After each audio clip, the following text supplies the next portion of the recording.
Made you something special, babe. My name is Vincent. I am 34 years old, and I run a small chemical testing laboratory in Spokane, Washington. The cup my wife Sophia handed me that Sunday morning smelled wrong. Not coffee wrong or burnt wrong. Chemical wrong. I had been married to Sophia for 8 years. We met when she was finishing nursing school, and I was starting my business. Back then, she brought me soup when I worked late nights calibrating equipment. She laughed at my bad jokes about pH levels. She made me feel like the smartest man in the room, even when her family made it clear I was not. Her sister Vanessa had been visiting for 3 days. 3 days of snide comments about my little science project and how Sophia could have done better. 3 days of watching Sophia nod along like she agreed. 3 days of me biting my tongue while Vanessa treated our home like her personal stage for performing superiority. The night before, Sophia and I had argued. Nothing explosive, just the quiet kind of fight that happens when one person stops defending their husband and the other person stops expecting them to. She accused me of being too sensitive about Vanessa's jokes. I told her I was tired of being the punchline in my own house. We went to bed without saying goodnight. Now she stood in our kitchen at 8 in the morning, holding a steaming mug with both hands like an offering. Her smile was too bright. Too apologetic. The kind of smile that said she wanted to fix things without actually changing anything. My own herbal blend, she continued. It will help you relax. I took the cup. The liquid was dark amber, almost brown. Steam carried a scent that made my stomach turn. Bitter herbs, yes. But underneath that, something medicinal. Something that reminded me of the industrial solvents I used to clean lab equipment. Sophia watched my face carefully. Too carefully. Smells strong, I said. Good strong, she replied. From the living room, I could hear Vanessa on the phone with someone, probably our mother-in-law, probably complaining about the guest room towels or the water pressure, or how I loaded the dishwasher wrong. Her voice carried that particular tone she used when she wanted everyone to know she was suffering through my inadequacy. I raised the cup toward my lips and stopped. Something in Sophia's expression flickered. Anticipation, maybe, or curiosity about what would happen next. "You're awesome," I said, and kissed her cheek. But I did not drink the tea. I built my laboratory from nothing. 5 years of community college chemistry courses while working construction. Another 3 years saving every dollar to lease a small building on the industrial side of town. Equipment bought piece by piece from bankruptcy auctions. Late nights learning to operate mass spectrometers and gas chromatographs from YouTube videos and borrowed textbooks. The business started with soil testing for local contractors. Simple work. Checking for contamination before construction projects. But word spread. Soon I was analyzing water samples for the city, testing products for small manufacturers, even helping law enforcement with evidence analysis. Nothing glamorous. Just honest work that required precision and patience. Sophia used to brag about my work. She would tell her nursing colleagues about the time I identified a bacterial contamination that saved a daycare center from a lawsuit. Or how I helped a farmer prove his well water was being polluted by an upstream factory. She called me her scientist husband with genuine pride. That pride had been fading for 2 years. Ever since Vanessa moved back to Washington after her divorce and started spending every holiday, every birthday, every random weekend at our house. Vanessa worked in pharmaceutical sales. She drove a leased BMW and wore designer clothes and spoke about real science happening at major corporations. She made my small laboratory sound like a hobby. At first, Sophia defended me. She would remind Vanessa that I had built something from scratch, that my clients trusted my work, that independence meant something. But those defenses grew weaker each visit. Then they became laughs. Then they became silence.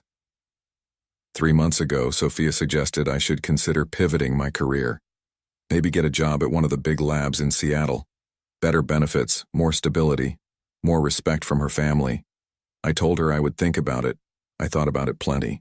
I thought about how my grandfather spent 40 years in someone else's factory and died 6 months after retirement. I thought about the farmers and contractors and city officials who called me directly because they trusted my independence. I thought about the satisfaction of solving problems with my own hands and my own brain. I also thought about the way Sophia looked at me when Vanessa was around. Like she was embarrassed. Like she wished I was someone else. Yesterday morning before our argument, I had overheard Sophia on the phone with Vanessa. They were discussing my stubbornness about keeping the lab. Sophia said maybe I needed something to help me see things more clearly. Vanessa laughed and said she knew exactly what Sophia meant. At the time, I thought they were talking about couples therapy. Now, holding this strange-smelling tea, I wondered if they had been talking about something else entirely. Vanessa walked into the kitchen carrying her phone and a look of practiced annoyance. She had been complaining to someone about the coffee maker, which apparently did not froth milk to her specifications. She set her phone on the counter and reached for the cup sitting next to mine. "Finally," she said, "something that smells decent in this house." I watched Sophia's face go pale. "Vanessa, wait," Sophia started. But Vanessa had already taken a long sip. She paused, made a face, then shrugged and took another drink. "Weird aftertaste, but whatever, I need caffeine." Sophia looked at me. I looked back. Neither of us moved to stop Vanessa from finishing half the cup. "Vincent," Sophia said carefully, "you should drink yours while it is still hot." I picked up my cup, the one Vanessa had not touched, the one that smelled like normal chamomile tea with honey. "This one?" "No, Sophia stopped herself. I understood then. 2 cups. 2 different contents, one for me, one that was supposed to be mine but was not anymore. "I think I will wait," I said. "Let it cool down a little." Vanessa finished her tea and went back to her phone call. Sophia busied herself cleaning dishes that were already clean. I sat at the kitchen table and watched both of them. An hour later, Vanessa started complaining about stomach cramps. Mild at first, then more intense. She accused Sophia of using expired milk in something. Sophia suggested maybe Vanessa had eaten too much rich food the night before. Both of them seemed genuinely confused about what could be causing the problem. I offered to drive Vanessa to urgent care. Sophia said that was not necessary. Just some stomach flu, probably. Nothing serious. But by noon, Vanessa was vomiting and experiencing severe diarrhea. She was pale and shaky and demanding that someone call a doctor. Sophia was pacing the house, wringing her hands, saying she could not understand what was happening. I could understand perfectly. While Sophia helped Vanessa to the guest bathroom for the 4th time, I carefully poured the remaining contents of my cup into a clean sample vial. Then I washed the cup thoroughly and put it in the dishwasher. By evening, Vanessa was stable but exhausted. She had stopped vomiting but was still weak and dehydrated. Sophia insisted we take her to the emergency room. The doctors ran tests, found nothing immediately dangerous and recommended rest and fluids. Possible food poisoning, they said. Or a 24-hour bug.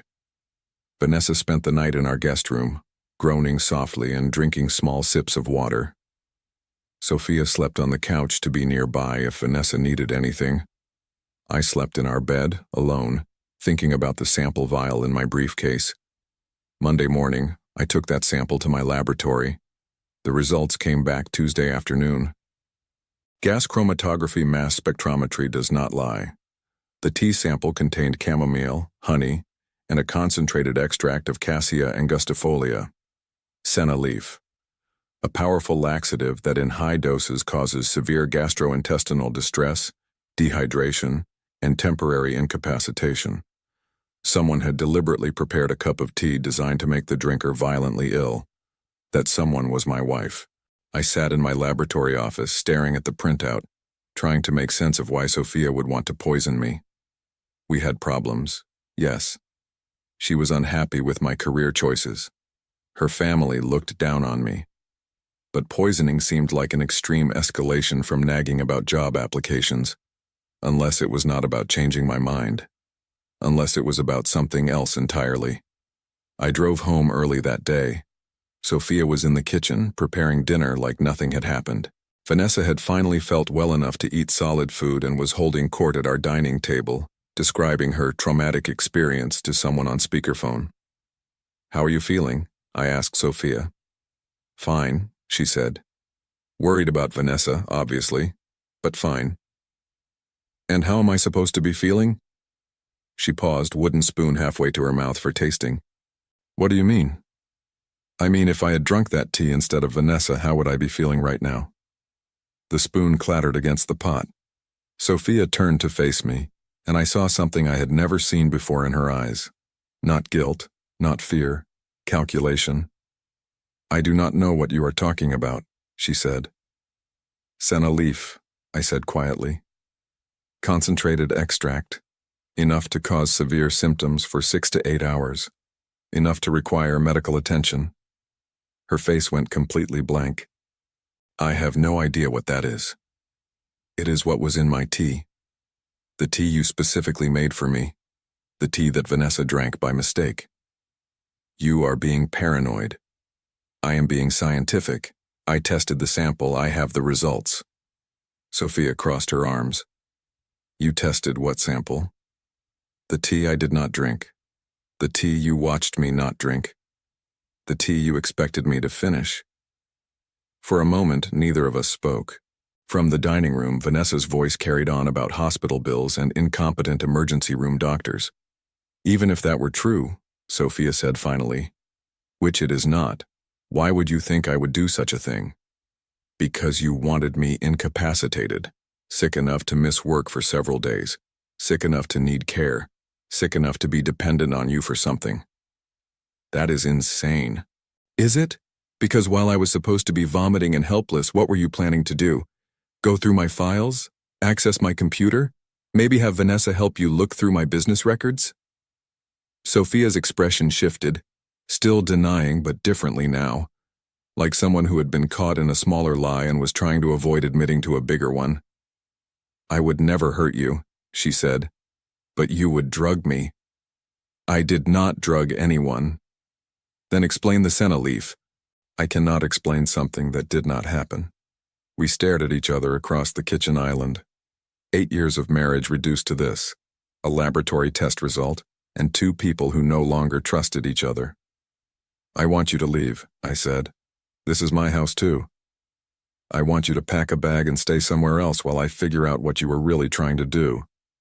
You cannot kick me out based on some paranoid theory. I can ask my wife to give me space after she tried to poison me. Most people would consider that reasonable. Sophia grabbed her purse and car keys. I am going to stay with my mother.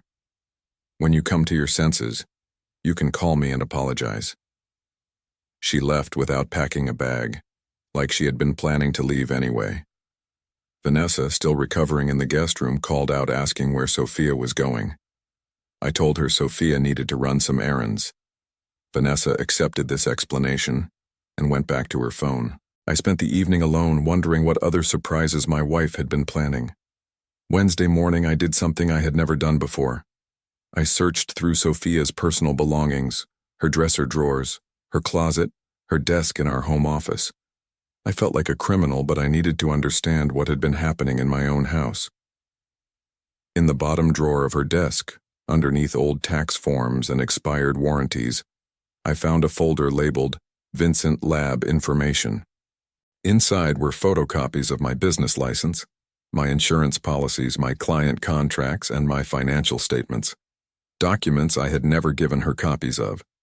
Documents she would have had to take from my locked filing cabinet in the laboratory.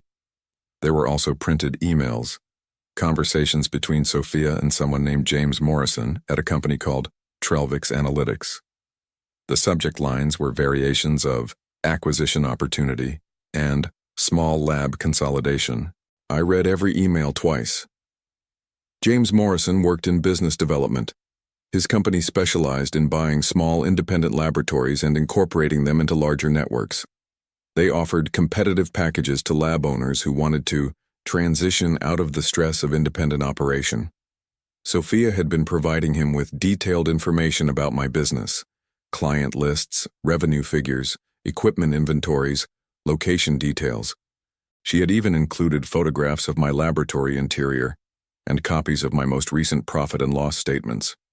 In return, James had been coaching her on how to encourage me to consider selling. He suggested creating situational pressure that would make independence seem less attractive. He recommended having family members express concerns about my financial stability. He even provided talking points about the benefits of working for a larger organization. The most recent email was dated last Friday, 3 days before Sophia made me the tea. James, if he remains resistant to logical arguments, you may need to create a situation where he feels vulnerable or dependent. Nothing harmful, obviously, but something that demonstrates how difficult it is to manage everything on his own. Sometimes people need to experience their limitations before they can accept help. Sophia, I understand. I think I know how to handle this. James. Remember, the goal is to have him contact us voluntarily. If he feels like the sale was his idea, everyone benefits. Your finder fee will be $25,000 once the transaction is complete. $25,000.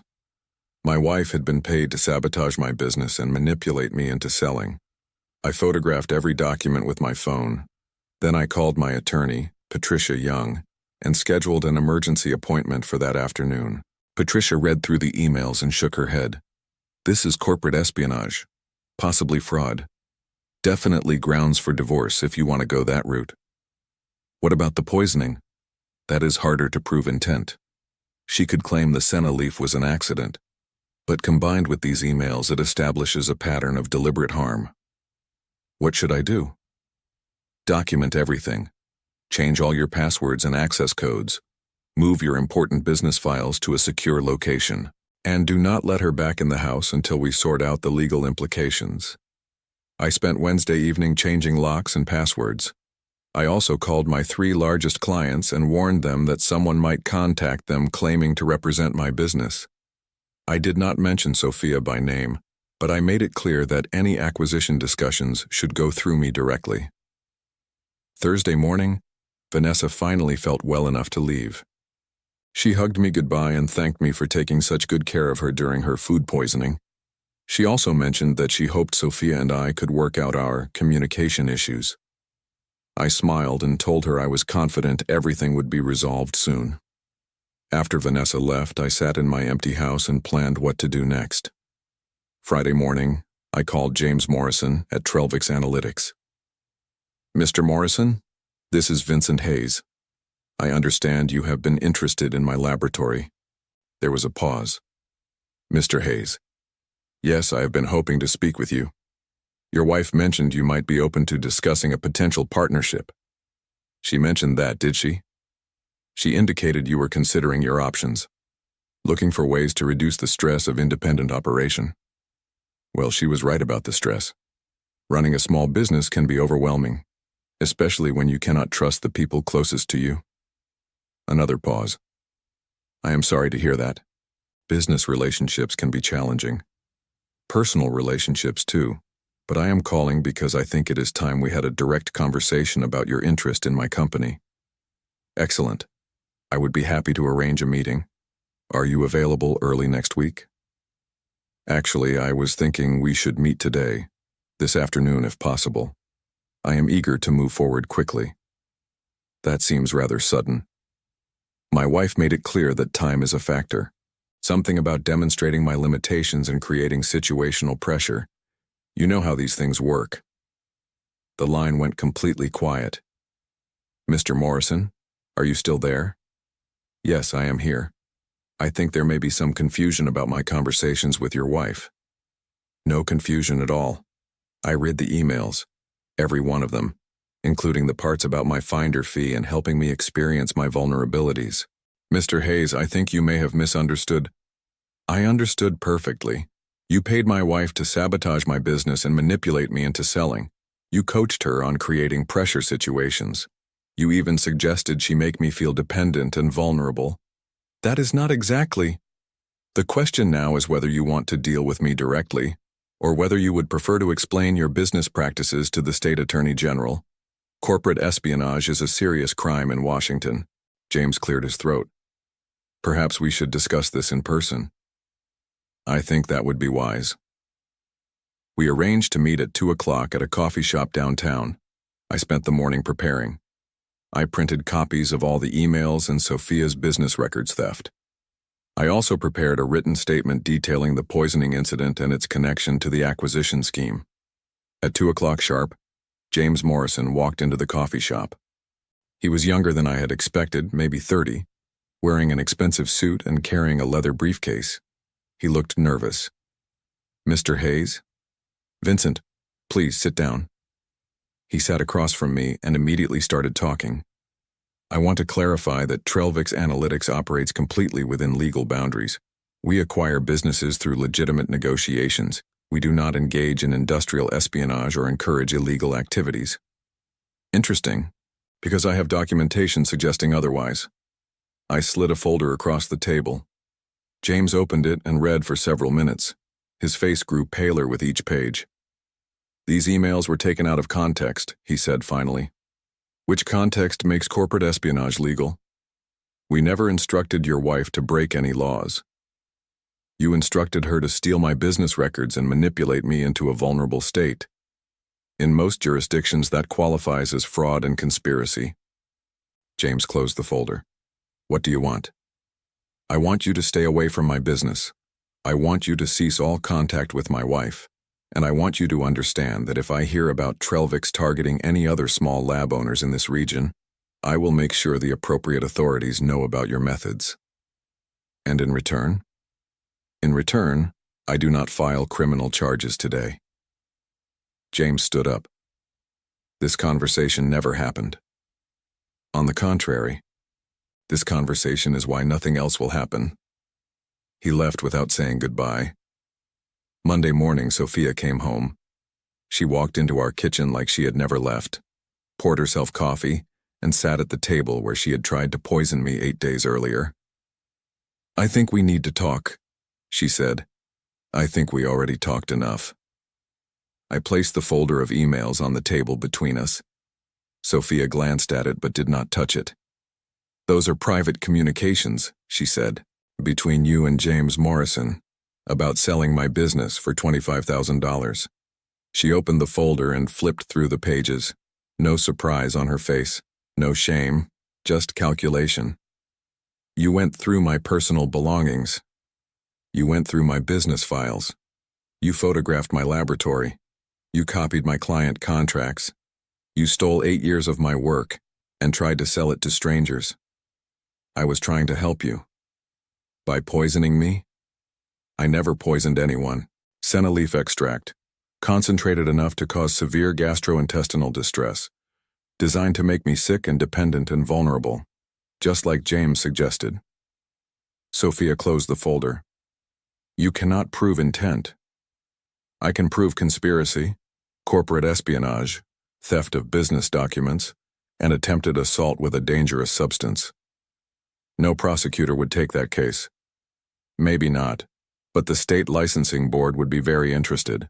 So would my insurance company. So would James Morrison's corporate compliance department." She stood up. "What do you want, Vincent?" "I want you to sign divorce papers. I want you to relinquish any claim to my business or its assets.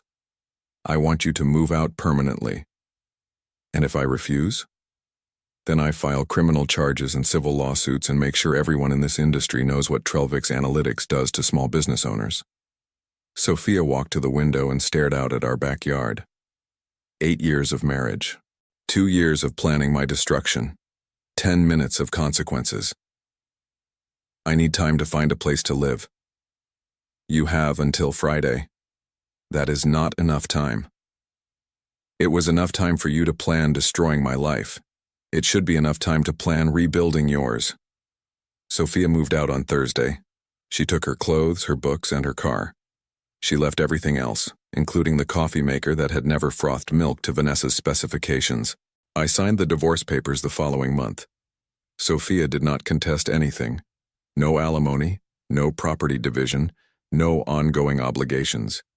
She wanted the dissolution to be as quiet as possible. I heard through mutual acquaintances that she moved to Seattle and took a job at a large hospital.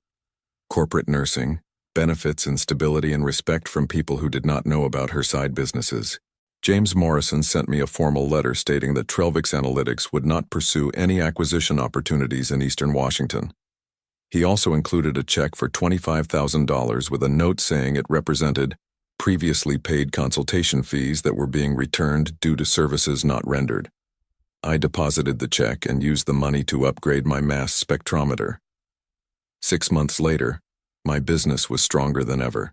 Word had spread about my discretion in handling sensitive matters. Law enforcement agencies started sending me more complex cases. A pharmaceutical company hired me to verify the purity of their raw materials. I was busier than I had ever been.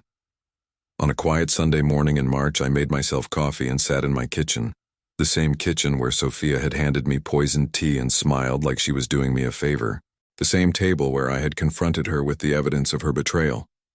I thought about trust in marriage and the price of independence.